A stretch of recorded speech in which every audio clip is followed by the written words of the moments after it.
How's it going, you guys? AZ Palayo 21 back again with our Los Angeles Angels save in Out of the Park Baseball 23. Made it to the World Series in year one, came up short, and by came up short, I mean we got swept in 4 games. So now, we're getting back on the road to getting good, so to speak. We lost Shohei Ohtani at the end of the year, but he's back now. And as you can see, he's got 4 wins under his belt. Pitching-wise, doing well, leading the team in home runs, 16 in early June. So we're there. We're first in the AL West by 4 games over Seattle, and we're doing okay. So let's go ahead and take a specific look and see at who's performing, who's not. If we want to sort by WAR, Jacob deGrom, who we just signed this past offseason, is absolutely killing it. 6-0, 1.71 ERA. Let's hope he keeps that up. That's going to be very, very important. The kid that we just brought up from AAA, Mason Erla, he's doing really good as well. 3-0, 1.32 ERA. He's probably going to be Rookie of the Year by the end of the year because he is looking very, very good, Mason Erla. Noah Syndergaard getting it done. Raisel Iglesias getting it done as well. Other than that, Chris Bassett, 5-3, doing pretty good, 3.99 ERA. Shohei, 4-3 with a 4.97 ERA. Not the greatest, but we've seen worse for sure.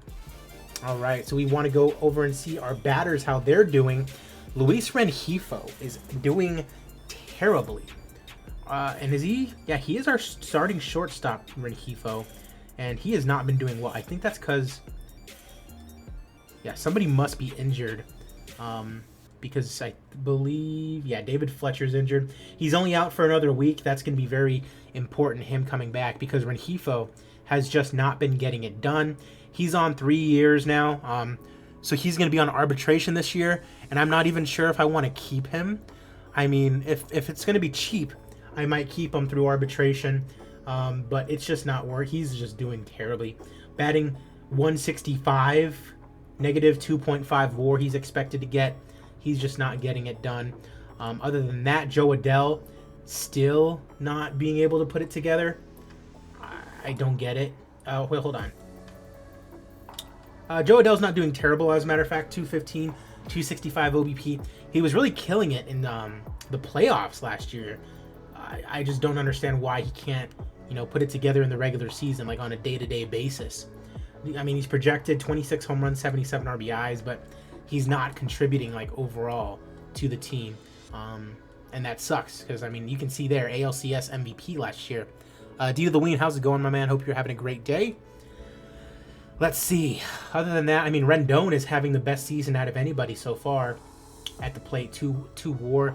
Other than that, you got Mike Trout, 12 home runs, 25 RBIs. Shohei Ohtani, 16 homers, 40 RBIs, batting 232, not the greatest. 344 OBP is acceptable.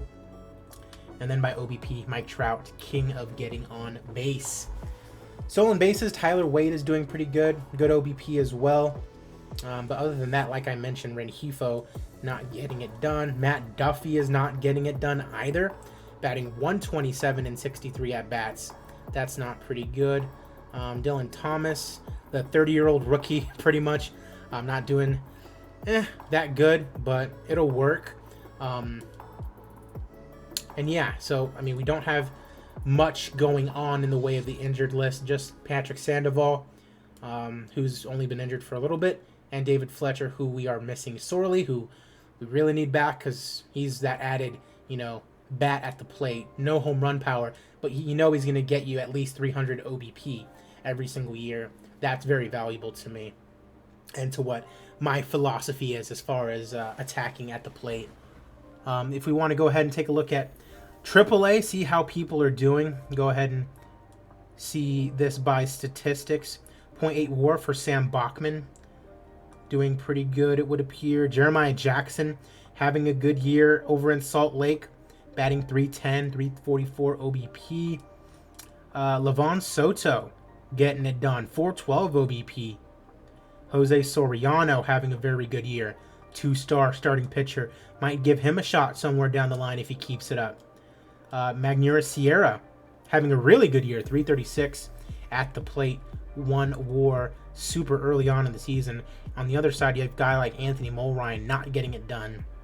Other than that, we don't really pay attention to much in our lower divisions, you know, because they're all just trying to develop at the end of the day. So I don't really pay too much attention to their statistics. It's mainly like the AAA, AA guys that I want to look at because that's like the top, quote unquote, top competition to see how they're doing. But a guy like Werner Blakely, I mean, 1.5 stars, doing pretty good. Over for the Rocket City Trash Pandas, Coleman Crow, apparently doing pretty good. Gabe Matthews, only 33 at-bats, but 1 WAR already. And yeah, not much going on. And then the rest of these guys, I just want them to develop, you know? I just want them to develop. A guy like Randy DeJesus. Do I want to send him to low A ball already? I feel like I do. Let's just go ahead and move him over there and see how he does. Yeah, we'll leave it at that for right now. Because let's go ahead and see if there's anything I want to do move-wise right now. I really don't think so.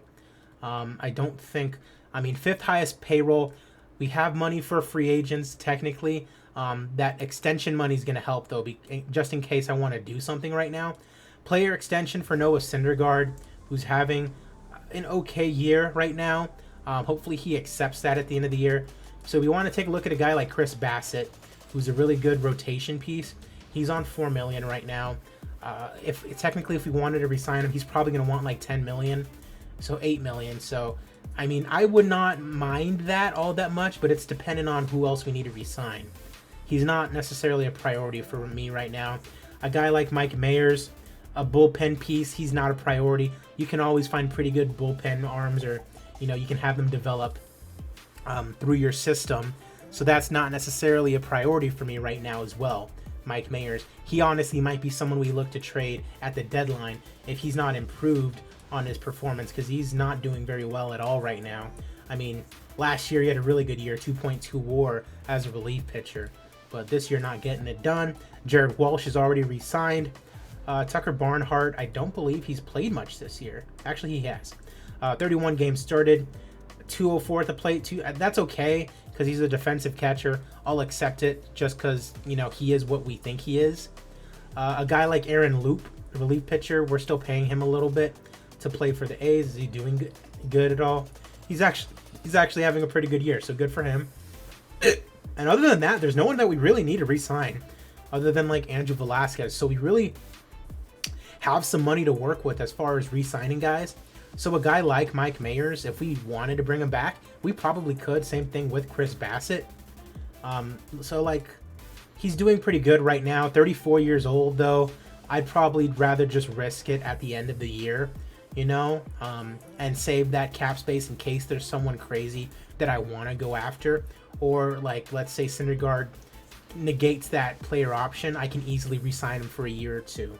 But like, there's nothing that I need to do in the way of trades. So the only thing that I wanted to do, I guess, in this video was just keep you updated on how we were doing. The next video is probably going to be the international free agent signing and the first year player draft. But let's keep you up to date with the standings. Toronto Blue Jays in the lead in the AL East. AL Central is the Guardians. We, of course, are in the lead in the AL West. Braves lead the NL East. The Cubs lead the NL Central. And the Dodgers lead the NL West. Now, in my next video, like I said, I'm going to go through the player draft. I'm going to go through international free agency. Keep a lookout for a video coming in the near future.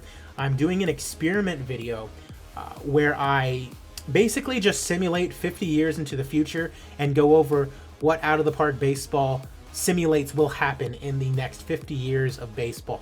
And I'm going to tell you right now, there's some relocations that have already happened. There's some branding deals that have happened, like, you know, teams rebranding and things like that.